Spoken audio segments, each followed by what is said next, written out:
பாருங்க, நம்ம கிட்ட வந்து முருங்கைக்கீரை பொடி, முருங்கைக்கீரை கருவேப்பிலை பொடி, அதுக்கப்புறம் முருங்கைக்கீரை சூப்பு எவ்வளோ போட்டாலும் அது காலியாகிட்டே இருக்கு.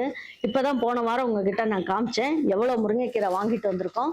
அலசிட்டு இதை வந்து நாங்க அப்படியே முழுசா அலசிடுவோம். அலசிட்டு நல்லா உதறிட்டு கொஞ்ச நேரம் அப்படியே தொங்க விட்டுருவோம். தொங்க விட்டதுக்கு அப்புறமா நல்ல தண்ணி எல்லாம் வடிஞ்சிரும். அதுக்கப்புறமா எல்லாத்தையும் உருவி நிழல்லையே காய வைப்போம். காய வச்சதை எடுத்து நம்ம வந்து முருங்கைக்கீரை பொடியும் செய்வோம். அப்புறம் முருங்கைக்கீரை கருவேப்பிலை பொடி, அதுக்கப்புறம் முருங்கைக்கீரை சூப்பு எல்லாமே செய்வோம். எல்லாம் பாருங்க பச்சை பசேர்னு எப்படி இருக்குன்னு பாருங்க. இந்த மாதிரி இருக்கிறது தான் உங்களுக்கு வந்து நல்ல டேஸ்ட் சூப்பரா இருக்கும். கசப்பு சுவையே இருக்காது. இங்க பாருங்க, இந்த மாதிரி தான் நம்ம வந்து முருங்கைக்கீரை சூப்புக்கு தேவையான பொருட்கள் எல்லாம் போட்டு, அதாவது கருப்பு கருப்பு உளுந்து, பூண்டு, பெருங்காயம் எல்லாமே சேர்ப்போம். சேர்த்து எல்லாமே வறுத்துட்டு நல்லா அரைச்சிட்டு வந்து ஜலிச்சுட்டு பேக்கிங் பண்ணி வச்சிருக்கோம்.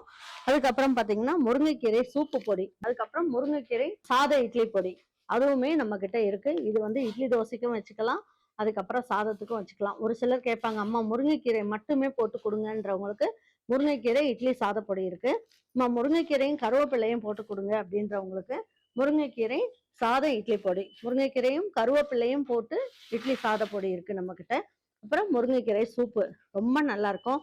நீங்க ஒவ்வொன்றா உருவி அதை வந்து நல்லா கொதிக்க வச்சு அதுக்கப்புறம் நீங்க டெய்லி வந்து இதை குடிக்கணும் அப்படின்னா கண்டிப்பா நம்ம குடிக்க மாட்டோம் இப்ப இருக்க வேலைக்கு. அதனால நம்ம எல்லாமே பொடி பண்ணி வச்சிருக்கோம். வேணுன்றவங்க வெப்சைட் வாட்ஸ்அப்ல ஆர்டர் பண்ணி வாங்கிக்கோங்க. எல்லாமே தரமா சூப்பரா இருக்கும். எந்த கெமிக்கலும் போடாம இருக்கும்.